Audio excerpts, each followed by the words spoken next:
이 시간 하나님께서 우리에게 주신 말씀은 신약성경 베드로전서 1장 3절에서 9절까지의 말씀입니다. 저와 여러분이 한 절씩 교독하시고 우리 마지막 9절의 말씀 한 목소리로 봉독하도록 하겠습니다. 제가 먼저 3절 말씀 봉독합니다.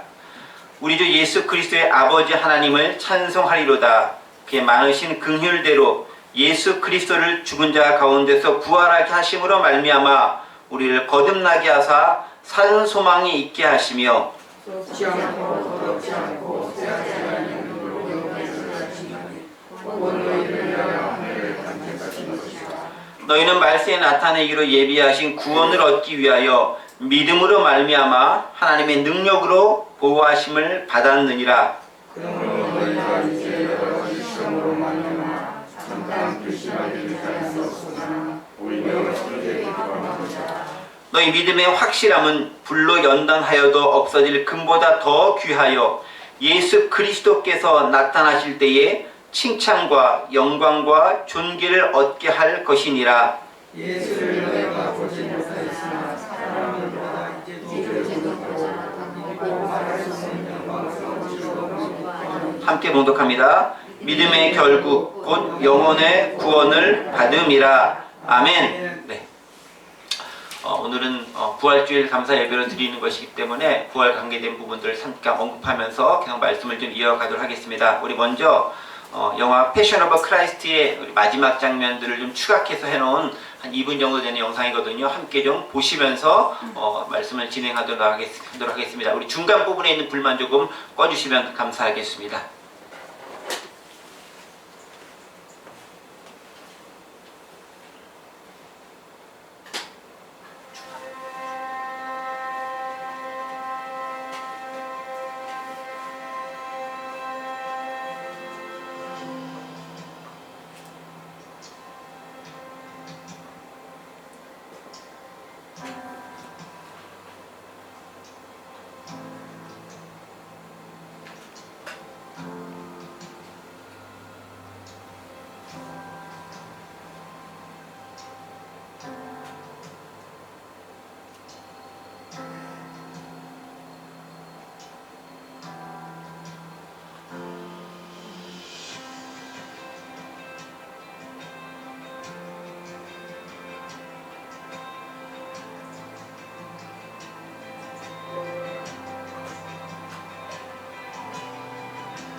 아멘. 네. 여기 있죠. 예수님은 살아계십니다. 그리고 지금 우리와 함께 계십니다. 그 말씀 믿으시면서 우리 부활의 기쁨을 가지고 살아가시는 우리 저와 여러분들 되시기를 간절히 원합니다. 네. 오늘은 알다시피 부활주일이 아닙니다. 지난 주일이 사실은 부활주일입니다. 이미 지난 주일로 지났습니다. 하지만 코로나19로 인해서 함께 모여 예배 드릴 수 없는 가운데서 부활주일 예배를 드리는 게 제 마음에 너무 무겁게 짐으로 남아있는 거예요. 그래서 아니 부활의 기쁨을 우리가 우리 교회에 있는 성도님들과 함께 나누지 못하고 이렇게 드린 것이 올바른 것인가, 신학적으로 여러 가지 이야기 있을 수 있겠지만 그러나 그 모든 걸 차치해 두고 한 주 좀 연기해서 생일도 한 주 연기해서 지내는데 그런 생각을 가지고 한 주 연기해서 부활의 기쁨을 나누는 예배를 드리면 좋겠다 싶어서 오늘 택해서 함께 예배를 드리고 있습니다. 사실 부활의 기쁨은 여러분도 아시겠지만 세상의 그 어떤 것과도 바꿀 수 없는 가장 존귀하고 소중한 그런 사건입니다. 그리고 이것은 또한 역사적인 사건이기도 합니다. 그러나 그 부활은 아시다시피 잠깐 영상에서 보셨던 것처럼 십자가의 고난이 없으면 부활은 근본적으로 존재할 수 없습니다. 왜? 부활은 죽어야만 다시 살아날 수 있는 거잖아요. 죽지 않으면 다시 살아나는 것은 존재론적으로 불가능한 것입니다. 예수 그리스도의 고난을 상기한 십자가는 그래서 우리에게 무척 소중합니다. 왜? 그 십자가가 있어야 그 다음에 부활이 있기 때문에 그러한 것이지요. 비록 우리가 감당하기 힘든 것이 고난이고 고통이고 십자가인 것 분명하지만 우리 주님께서 짊어지심으로 그 죽음을 극복하셨듯이 우리 역시 주님과 더불어 함께 살아나가면서 죽음을 극복하고 주님과 더불어 부활의 기쁨에 동참할 수 있는 그런 우리의 모습이 되기를 간절히 원합니다. 요즘 한국의 상황, 아니 전 세계의 그 코로나19로 인해 삶이 많이 힘들다고 하고 또 힘든 거 많이 목격하고 있고 여러분들도 경험하고 있는 것으로 압니다. 저도 좀 여러 가지 힘든 부분들이 많이 나타나는 것 같습니다. 그게 사실입니다. 다들 힘들고 어렵습니다. 비단 직접적인 타격을 받는 항공업이나 여행업만 힘든 것이 아니라 사실 따지고 보면 그와 관련되어진 여러 업종들이 다 힘듭니다. 수출도 못하고 수입도 못하고 다 끊겨져 있으니 관련된 직종에 종사하는 공장들 다 멈춰대고 공장이 멈추니까 거기서 일하는 사람들이 쓸 돈이 없고 소비가 안 되니까 다른 소비 경제 활동도 침체되어지고 또 벌어오는 게 없으니까 쓸 것도 없어지게 되고 그러면서 결국 경제는 침체되어가는 상황에 처할 수밖에 없습니다. 그럼에도 불구하고 얼마나 감사한지 모르는 것은 한국 상황은 참 많이 좋다는 거예요. 별로 이렇게 밖에 다니는데 불편함은 없으시잖아요. 모이는 데 있어 조금 제약이 있어서 그런 거지 다니는데 불편함은 별로 없습니다. 저희 아내가 어제 이렇게 북악스카이 한번 갔다 왔다 하니 보니까 많은 분들이 바깥 바람 쐬러 나오셨다고 하더라고요. 그만큼 자유로운 거죠. 그런데 다른 나라들 가면 그렇지 못한 것 같아요. 락다운이라는 게 완전히 봉쇄해버리는 거잖아요. 나가지도 못하고 집에만 있어 이거잖아요. 나갔다가 잘못 들키면은 벌금 엄청 물고 그런 곳인데 그런 의미에서 우리가 얼마나 잘 방역을 하고 훌륭하게 대처하고 있는지 모르겠습니다. 그럼에도 불구하고 어렵긴 어렵죠. 여기도 이제 사업하시는 분들, 자영업하시는 분들도 계실 텐데 쉽지 않은 거 저도 잘 알고 있고요. 저희만 해더라도 일단 원래 안 되는 장사 더 안 되고 있는 거 말해 무엇하겠습니다. 그런 상태 가운데 있습니다. 고난의 시기란 말이죠. 자, 그렇다면 이런 고난의 시기와 부활의 그리스도는 도대체 어떤 의미와 관계성을 지니고 있을까? 이 부분에 좀 국한돼서 오늘 좀 말씀을 나눠보려고 합니다. 단지 부활절이기 때문에 예수님 부활을 축하하고 기뻐하는 그런 의미가 아니라 매일의 삶을 살아야 하는 실존적인 인간으로서의 삶, 그 삶 가운데 우리에게 고난과 부활은 어떻게 연관되어지고 또 관계가 있는지 함께 좀 생각을 해보려고 합니다. 자, 그런 의미에서 고난의 삶을 목적을 둔 흩어진 성도들에게 주는 본문인 오늘 본문 베드로전서 1장에 있는 말씀들은 우리에게 주는 큰 위로와 격려가 되는 그런 말씀이 아닐 수 없습니다. 이제 말씀을 통해 베드로가 메시지를 전할 때마다 강조한 부활이 왜 중요하고 그 실제 우리의 삶에서 어떤 역할을 감당하는지 함께 잠시 생각해보는 시간을 갖도록 하겠습니다. 자, 오늘 본문 1장 3절 여러분 다 아시는 말씀이겠지만 먼저 하나님에 대한 찬송으로부터 시작됩니다. 본문 1장 3절 이렇게 기록되어 있죠. 우리 주 예수 그리스도의 아버지 하나님을 찬송하리로다 라고 하면서 일단 찬송부터 시작합니다. 그리고 이어지는 구절들이 나오죠. 그렇게 찬송하는 이유가 뭔지 이어지는 구절에서 얘기합니다. 그의 많으신 긍휼대로 예수 그리스도를 죽은 자 가운데서 부활하게 하심으로 말미암아 우리를 거듭나게 하사 산 소망이 있게 하시고 4절 썩지 않고 더럽지 않고 쇠하지 않은 유업을 있게 하시나니 곧 너희를 위하여 하늘에 간직하신 것이라 라고 얘기하면서 하나님을 찬송하고 그 찬송하신 이유가 무엇인지 특별히 부활과 관계에 대해서 어떻게 연결되어져 있는지를 살짝 이야기하면서 오늘 말씀을 시작하고 있습니다. 자, 이 부분 조금 더 살펴보겠습니다. 베드로가 본문 1장 3절에서 하나님을 찬송하고 있는데 그런데 그 하나님을 찬송하고 있는데 그 하나님은 어떤 분인지를 좀 살펴볼 필요가 있습니다. 여기 3절 보세요. 우리 주 예수 그리스도의 아버지 하나님을 찬송하리로다. 그런데 이 하나님 앞을 수식하는 말이 있죠. 하나님은 하나님인데 어떤 하나님을 얘기하고 있죠? 우리 주 예수 그리스도의 아버지 하나님을 찬송한다 라고 되어져 있습니다. 베드로가 찬송한 하나님은 그냥 하나님이 아닙니다. 특별히 우리 주 예수 그리스도의 아버지 되신 하나님이다 라고 얘기하고 있어요. 창조주 하나님도 있고요. 구원자 하나님도 있고 섭리자 여러 가지 우리가 알고 하나님 많잖아요. 여호와 이레도 있고 전능하신 하나님도 있고 통치하신 하나님도 있고 치유하신 하나님도 있는데 베드로 사도가 강조하는 하나님 뭐냐면 여기 있는 것처럼 우리 주 예수 그리스도의 아버지 하나님을 찬송한다라고 이야기하고 있습니다.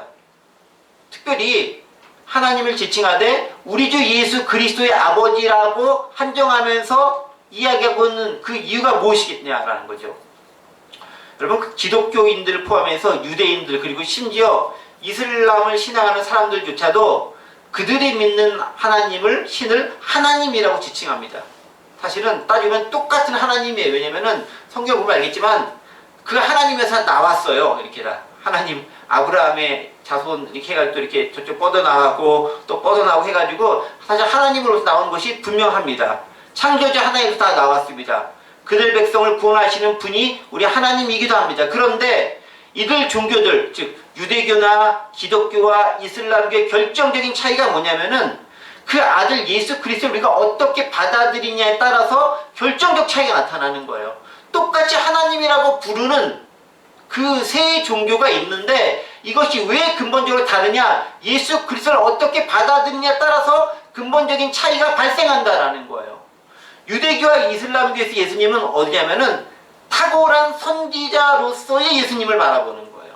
예수님을 인정하지 않는 게 아니에요. 그들 예수님을 인정합니다. 예수님이 있음을 받아들입니다. 근데 어디까지? 메시아로 받아들인 게 아니라 탁월한 선지자, 뛰어난 선지자, 구약 시대부터 있어온 가장 훌륭한 선지자 중에서 제일 좋은 분으로 예수님을 받아들이는 거예요.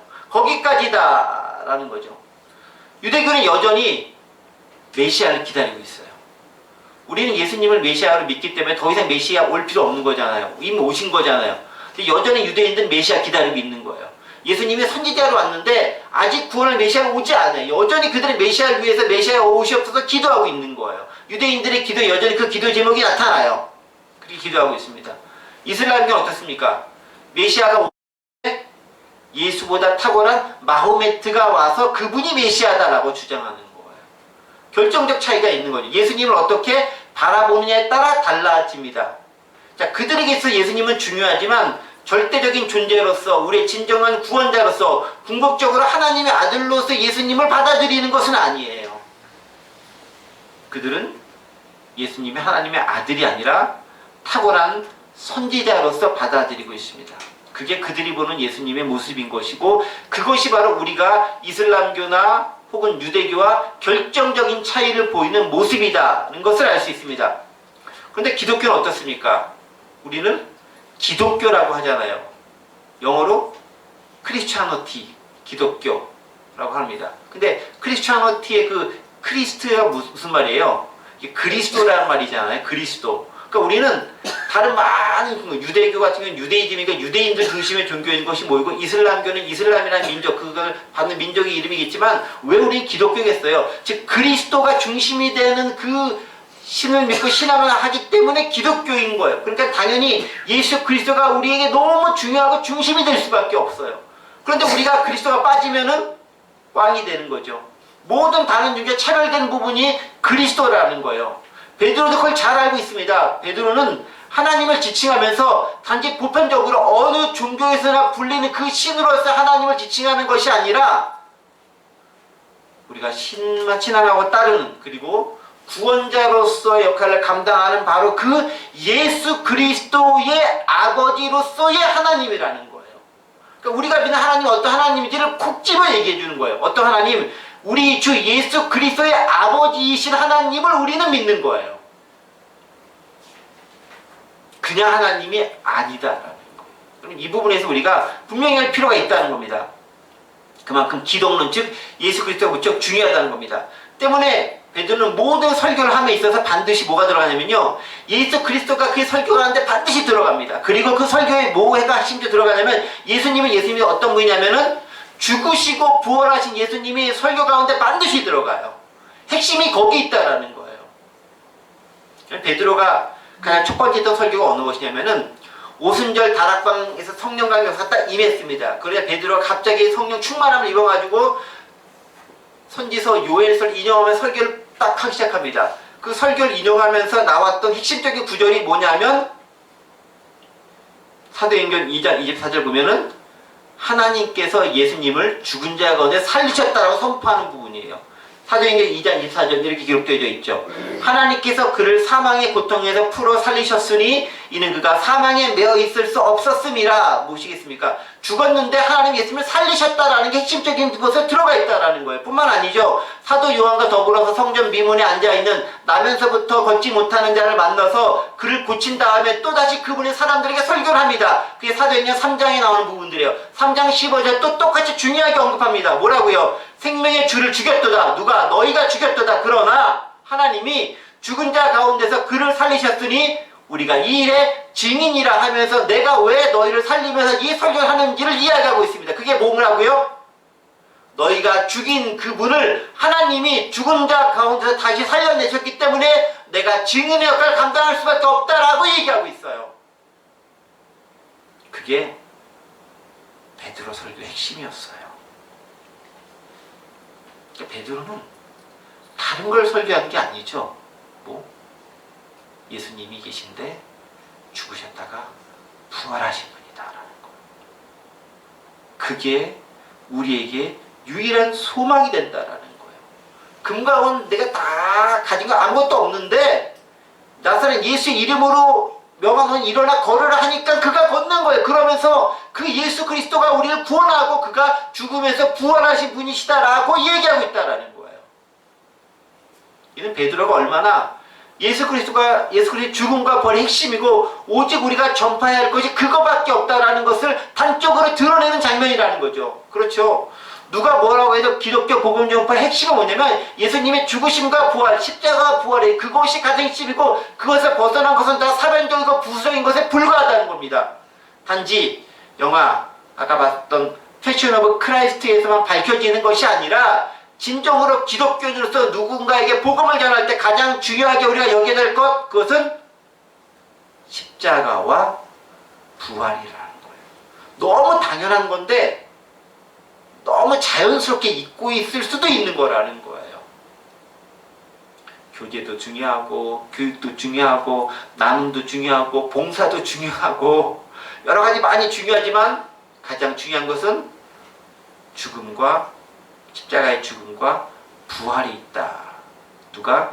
그리스도가 그러셨다라는 거예요. 때문에 오늘 본문 1장 3절에서 베드로가 하나님을 찬양하면서 가장 먼저 언급한 것도 뭐냐면 궁극적으로 예수 그리스도의 아버지 되신 하나님이기 때문에 나는 찬송한다라는 거예요. 그냥 하나님을 찬송할 수도 있지만 그것보다는 예수 그리스도의 아버지이신 하나님을 찬송한다라고 얘기하면서 사람들의 관심을 어디로? 예수님께로 집중시키고 있는 거예요. 그러니까 우리도 관심도 어디로? 그 베드로를 따라 예수님께로 우리의 관심이 당연히 집중이 되어야 되고 그 이어지는 구절도 자연스럽게 베드로는 예수님에게로 집중시켜 나가고 있는 거예요. 그러니까 제가 잘 못하긴 하지만 아무리 유창하게 설교를 하고 아무리 여러 가지 은혜는 말 많이 한다 하더라도 궁극적으로 예수 그리스도가 쏙 빠지면 사실 꽝인 거예요. 따지고 보면. 예수님이 없는 것은 기독교가 아닌 거잖아요. 아무리 멋진 이야기를 많이 한다 할지라도 예수님이 빠지면 감동을 준다 할지라도 복음은 없는 거라는 거죠. 핵심은 십자가와 부활에 있다라는 것입니다. 자, 그런데 보세요. 이어지는 3절 이후에서 3절 중반절 이후에서 왜 그 예수 그리스도의 아버지 하나님을 찬양할 수밖에 없는가라고 베드로가 이야기하고 있어요. 우리 3절 말씀 다시 한번 띄워줘 보세요. 우리 주 예수 그리스도의 아버지 하나님을 찬송하리로다. 왜냐하면 이어집니다. 그의 많으신 긍휼대로 예수 그리스도를 죽은 자 가운데서 부활하게 하시므로 말미암아 우리를 거듭나게 하사 산 소망 있게 하시고 쭉쭉쭉 이야기하고 있어요.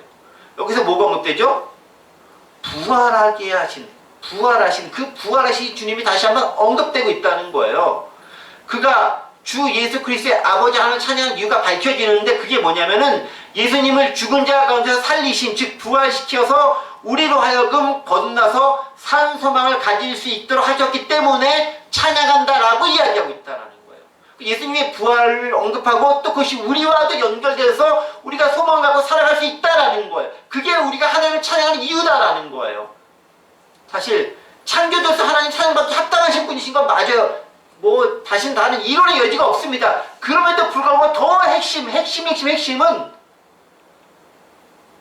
우리를 살리신 그 예수 그리스도로 인해서 하나님은 찬양받기에 합당한 분이다라는 거예요. 우리와 연관이 돼 있지 않아요. 어떻게? 그분이 부활하셔서 우리가 뭘 갖게 됐다고요? 3절 보면은 산 소망이 있게 하셨다. 산 소망. 이게 핵심이다라는 것이에요. 자, 그렇다고 한다면은 오늘 좀 말씀 좀 빨리 진행하겠습니다. 성찬 시도해야 되니까. 그리스도의 부활, 하나님께서 직접 아들을 살리신 이 부활의 사건이 우리에게 주는 직접적인 어떤 유익이 있는 것인가 하는 부분들을 좀 몇 가지만 좀 살펴보고 오늘 말씀을 좀 정리하도록 하겠습니다. 계속해서 말씀을 보도록 하겠습니다. 1절 3절에 있는 말씀 먼저 보면 아니 3절까지 아직 3절이에요. 자, 부활을 통해서 우리가 뭘 할 수 있냐면은 3절 보시면 먼저 우리를 거듭나게 할 수 있습니다. 부활하게 하심으로 말하면 우리를 거듭나게 하사. 즉 우리가 거듭나는 것이 뭐와 관련되어 있냐면요. 예수님의 부활과 관계되어 있어요. 그러니까 예수님의 부활이 없으면 우리가 거듭남은 기본적으로 존재하지 않는 거예요. 우리는 그냥 거듭났다, 다시 예수님 믿는다, 본어긴 됐다라고 얘기할지 모르겠지만 그것이 가능한 이유는 뭐냐면 부활이 있기 때문에 가능한 거예요. 그러니까 예수님의 부활이 없으면은 우리 거듭남 없어요. 왜? 거듭나는 것이 다시 태어나는 거잖아요. 다시 태어나는 건 뭐예요? 죽었다 다시 나는 건데 예수님께서 부활하심으로 죽음에서 살아나신 사건이 있기 때문에 그렇게 다시 태어나는 것이 비로소 가능하게 되었다라는 거예요. 예수님이 부활의 첫 열매가 됐다라고 선언하고 있습니다. 그 다음에 뭐가 있냐면은 부활의 첫 열매에 대해서 거듭나게 하사 산소망을 있게 하셨다라고 해요. 산소망. 자, 산소망. 소망은 소망인데 어떤 소망이냐면요. 살아있는 소망이에요. 자, 그냥 소망도 무척 중요하잖아요. 근데 여러분, 죽은 소망도 있는 거 아세요? 죽은 소망. 여러분, 그런 말씀 들어보셨죠? 희망 고문. 이거 죽은 소망이잖아요. 희망 고문. 희망을 많이 가지고 있는 것 같긴 한데, 그게 결코 이루어질 수 없는 거야. 그러면 그것이 희망이에요? 절망이에요? 희망 고문은 결국 절망인 거예요. 희망이 아닌 거예요. 고문만 하다가 희망 있는 것처럼 보이지만 결국은 절망으로 끝나는 거예요. 그 희망 고문이 가진 궁극적인 한계인 거예요. 우리 사회를 희망 고문하지 말라고 얘기하고 있잖아요. 그런데 성경은 뭐라 얘기하면은 예수의 부활을 통해서 우리가 얻게 되는 것은 뭐냐면은 산 소망을 갖게 된 거예요. living hope라고 얘기했어요. 여기 이제 into a living hope. 살아있는 소망을 갖다는 거죠. 그럼 살아있는 소망이라는 것은 뭐예요? 소망은 소망인데 살아있다라는 거예요. 죽어있지 않다라는 거예요. 그 말은 뭐냐면 이 소망을 가진 사람이 지금도 내 안에 그 소망 때문에 뭔가 불끈불끈하고 역사하고 움직이고 나로 하여금 생명력 있게 만들어주는 그 역할을 하게 된다라는 거예요. 이게 얼마나 힘이 있는 거냐면은 이런 소망을 가진 사람과 없는 사람의 삶이 달라지는 거예요. 아우슈츠 감옥에서 누가 살아남았습니까? 어떤 사람이 살아남았습니까? 소망을 가진 사람이 살아남는 거예요. 소망은 사람을 살리는 힘이 있습니다. 근데 부활이 바로 살아나는 거잖아요. 부활, 다시 살아나는 게 부활이라는 그 부활신앙이기 때문에 우리에게 살아있는 소망을 가질 수 있게 한다라는 거예요. 지금 우리에게 힘을 준다라는 거예요. 그 말은 뭐냐면 내가 지금 어려운 상황 가운데 처해 있다 할지라도 힘든 상황에 처해 있다 할지라도 소망은 소망인데 죽은 소망이 아니라 데드 호프가 아니라 리빙 호프를 가졌기 때문에 그것이 내가 지금도 막 움직이고 꿈틀꿈틀하기 때문에 하루를 버텨나가고 견뎌나갈 힘을 얻을 수 있게 되더라라는 거예요. 그래서 저희도 살고 있는 거고요. 여러분들도 살고 있는 것이라고 저는 믿어요. 산 소망을 가지고 있기 때문에 그렇습니다. 그런데 소망만 가지고 있다 끝나버리면 뭐하겠어요? 그래서 말 그대로 아까처럼 희망 고문인 거잖아요. 왜냐면 그것은 절망이 되는 거니까. 근데 절망이 아니에요. 왜? 끝이 있으니까. 그 끝이 뭐겠습니까? 4절이 끝입니다. 4절. 4절 보세요. 썩지 않고 더럽지 않고 쇠하지 않은 유업을 있게 하시나니 곧 너희를 하늘에 간직하신 것이라 라고 하면서 그 산 소망을 가진 사람은 어떻게 된다? 썩지 않고 더럽지 않고 쇠하지 않은 유업을 있게 하셔서 하늘을 소망하고 하늘 가운데 가게 된다라고 이야기하고 있다라는 거예요. 그게 우리에게 주는 핵심적인 메시지가 되더라라는 것입니다. 여러분 그렇죠? 결국 우리가 산 소망을 가진 이유는 뭐냐면은 천국의 삶을 소망하고 그 천국의 삶 가운데 나갈 수 있다라는 거예요. 그건 어떤 삶이라고요? 세 가지 상태를 얘기하고 있습니다. 첫 번째가 썩지 않는 삶, 두 번째가 더럽지 않는 삶, 세 번째가 쇠하지 않는 것이 천국의 모습이다라고 얘기하는 거예요. 천국을 세 가지로 표현하고 있어요. 베드로가 뭐 바울이라든가 다른 사도들도 여러 가지 표현하겠지만 베드로는 세 가지를 표현합니다. 어떻게? 썩지 않고 더럽지 않고 쇠하지 않는다라는 거예요. 썩지 않는 게 뭐예요? 부패하지 않는다라는 거예요. 부패하지 않고 영원히 지속되는 게 천국의 모습이라는 거예요. 또 천국은 어떻습니까? 더럽지 않다는 거예요. 뭐가 더럽습니까? 죄가 있거나 오물이 있거나 허물이 있으면 더러워지는 건데 그게 없다라는 거예요. 깨끗하고 청결하고 순결한 곳이 천국이라는 거예요. 세 번째 어떤 것이요? 쇠하지 않는 것이요. 약해지지 않습니다. 가치가 저하되지 않습니까? 생명의 가치가 상실되지 않는 것, 그것이 어디라고요? 그것이 천국이다라고 얘기합니다. 그 가치를 가지고 소망을 가지고 살아갈 수 있도록 만들어주는 것이 부활이 주는 우리에게 주는 유익이다라고 이야기하고 있다라는 거예요. 그리고 그런 유익을 가진 사람은 어떻습니까? 이 세상을 어떻게 살아갑니까? 5절에 하나님의 보호하심을 가지고 열심히 살아갈 수 있습니다. 5절 말씀 보세요. 너희는 말세에 나타나기 예비하신 구원을 얻기 위하여 믿음으로 말하면 하나님의 능력으로 보호하심을 받았느니라. 부활을 믿는 사람은 그 산소망을 가지고 있는 것뿐만 아니라 하나님의 보호하심 가운데서 말세에까지 살아갈 수 있게 되더라라는 거예요. 그래서 여러분들이 제가 느끼든 느끼지 못하던, 인식을 하던 하지 못하던 우리는 하나님의 장중 가운데 있는 거예요. 보호하심 가운데 있는 거예요.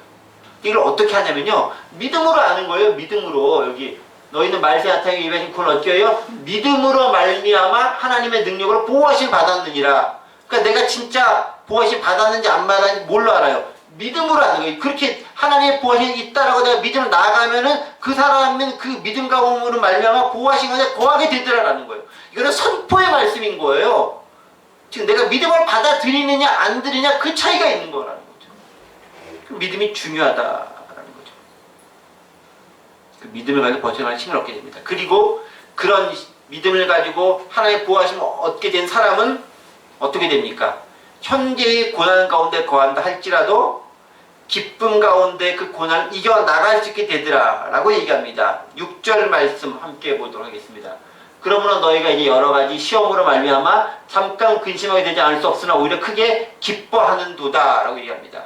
여러분 이 말씀이 갑자기 쭉 나가다가 여러 가지 시험으로 말미암아 잠깐 근심하게 되지 않을 수 없으라는 구절이 나오죠. 이 구절이 왜 나오냐면은 이 베드로 전서가 쓰여졌을 당시 베드로가 뭘 염두에 두고 썼냐면은 그 당시 한참 박해가 심했을 때 학자들은 그것을 네로 시대의 박해다라고 보통 보고 있습니다. 그 네로 황제의 그 극악무도한 박해가 있었을 때 이제 그 박해를 목전에 뒀었을 때 곧 내가 그리스도 예수를 믿는 것 때문에 죽음을 당할 수 있게 되는데 바로 그 상황에서 시험으로 말미암아 근심하게 되지 않을 수 없으나 오히려 기뻐하더라라는 거예요.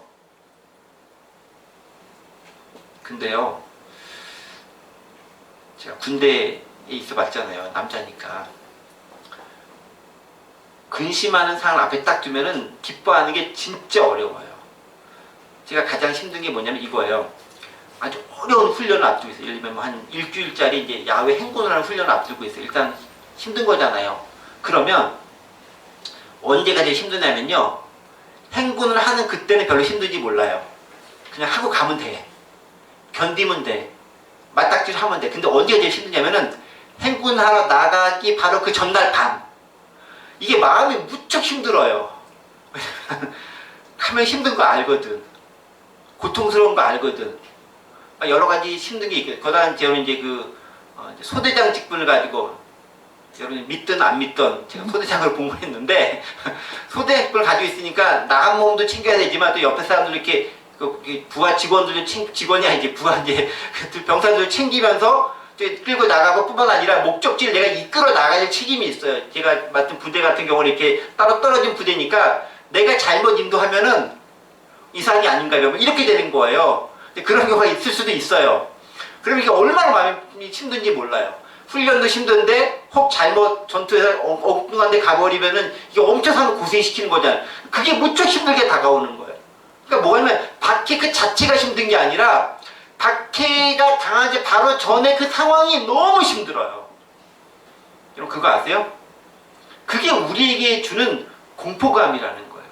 근데 사탄이 우리에게 주는 공포감이 그걸 이용해서 많이 공포를 주는 거예요. 막상 어려운 일 딱 당해서 그 가운데 있으면은 그냥 견뎌나가요. 대부분 그냥.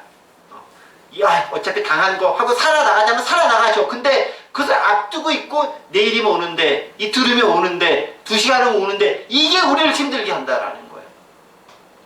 그런데 그것 때문에 잠깐 근심하지 않을 수 없으나 오히려 성경 뭐래요? 그를 기뻐한다라는 거예요. 공포와 근심 가운데 있는 게 아니라 기쁨으로 맞아들일 수 있게 되더라라는 거예요. 이 마음가짐이 바뀌어진다라는 거예요. 누가? 산 소망을 가진 사람이 바뀌는 거예요. 그 산 소망을 누가 가지고 있습니까? 예수 그리스도의 부활로 말미암아 믿음을 가진 사람이 산 소망을 가질 수 있고, 그 소망을 가진 사람은 그 공포감과 불안감이 온다 할지라도 그것을 이겨낼 수 있는, 오히려 정반대되는 기쁨으로 승화시킬 수 있는 능력을 갖게 된다라는 거예요. 그게 부활을 믿는 자들이 갖는, 다른 사람들은 갖지 못한 놀라운 특권이라고 얘기합니다. 그걸 믿음으로 가질 수 있게 된다라는 거예요. 그 7절에 뭐라고 선언하고 있는지 한번 보여주죠. 7절 보세요. 너희 믿음의 확실함은 불로 연단하여도 없어질 금보다 더 귀하여 예수 그리스도께서 나타나실 때 칭찬과 영광과 존귀를 얻게 할 것이니라. 뭐 때문에요? 믿음의 확실함을 통해서 결국은 영광과 존귀를 얻게 될 것이다 라고 이야기하고 있습니다. 우리가 많은 분들이 어려운 시절을 겪고 있는 것이 분명한 것 같습니다. 경제적으로도 어렵고, 또 저는 그것도 어렵지만 너무 답답한 것 같아요. 마음대로 다니지도 못하고, 다닐 수 있는 자유는 있으나 다니지 못하고, 잘 모이지 못하고, 또 이렇게 얼굴도 좀 봐야 되는데 그것도 못하고, 이게 저를 무척 답답하게 하는 것 같아요. 힘들게 만들고 있습니다. 그러나 그럼에도 불구하고 이겨낼 힘이 있습니다. 그게 무엇입니까? 내 안에 있는 산 소망으로 말미암아 부활의 주님이 계시기 때문에 우리 역시 결국 궁극적으로 이길 수 있을 것이라는 믿음을 가졌기 때문에 극복해 나아갈 수 있다라는 거예요. 여러분, 초대교회 성도들이 그 기쁨을 가지고 매 주일을 맞이했어요.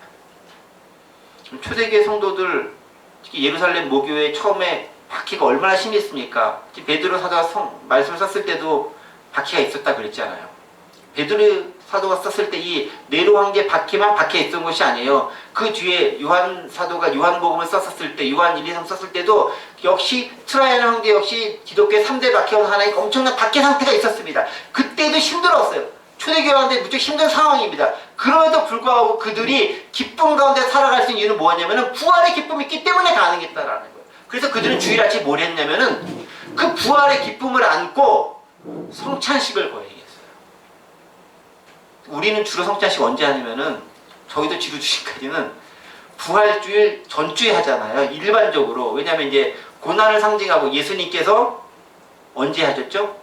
십자가에 달리기 전에 제자들과 더불어서 최후의 만찬 하신 것을 기억하고 기념하면서 주로 그때, 즉 한 주 전쯤에 성찬식을 거행을 했지만, 초대교회 성도들은 언제 했냐면요, 매 주일 아침에 성찬식을 했습니다. 왜 했는지 아세요? 부활의 주님을 기념하기 위해서 부활 주님을 기념하는 그 주일에 예배를 드리고, 그 주일에 주님을 기념하고 기억하는 성찬식을 하면서 주님과 더불어 우리는 하나님이다라고 고백하고 그 기쁨을 누리면서 한 주 한 주를 버티며 살아나가는 거예요. 기쁨으로 살아나가는 거예요. 그러니까 성찬식이 고통과 애통과 슬픔에 대한 부분이 분명히 있어요. 왜? 예수님이 십자가 달리기 바로 전에 행하셨던 것이기 때문에 그래요. 6월절 어린 양의 의미이기 때문에. 그러나 그것이 그치는 것이 아니라 어떤 의미가 있다고요? 부활의 기쁨 가운데 있는 것, 상징하는 의미가 또 성찬식 가운데 들어있는 거예요. 그래서 때에 따라서 어떤 교회들은 부활주일에 성찬식을 하는 교회들도 있어요.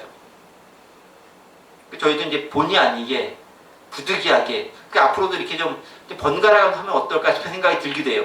부활주일에 성찬식을 하면서 성찬의 기쁨이 처지고 우울하고 이렇게 부정적인 그 분위기로 나가는 것도 좋지만, 그거를 벗어나서 기쁘고 즐겁고 환희에 가득 찬 그 모습으로 나가는 것도 필요하겠다라는 생각을 합니다. 왜?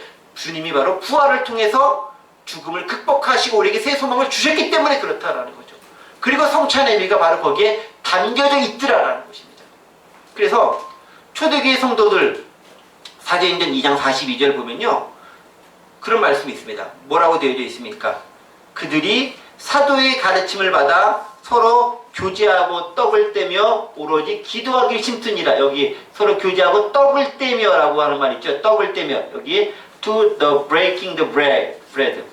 breaking the bread. 이게 떡을 떼다라는 말이 단순히 그냥 떡을 뗐다라는 게 아니라 성찬식을 거행했다라고 하는 그런 신학적인 표현이에요. 즉 성찬식을 모일 때마다 매 주일마다 거행했다라고 이야기하고 있는 거예요. 고난주간에만 한 것이 아니라 부활의 아침마다 혹은 때에 따라서 저녁에 모이면 저녁 때마다 성찬식 떡을 떼면서 사도의 가르침 받고 그들이 모임을 했다라고 이야기하고 있습니다. 우리 역시 마찬가지죠.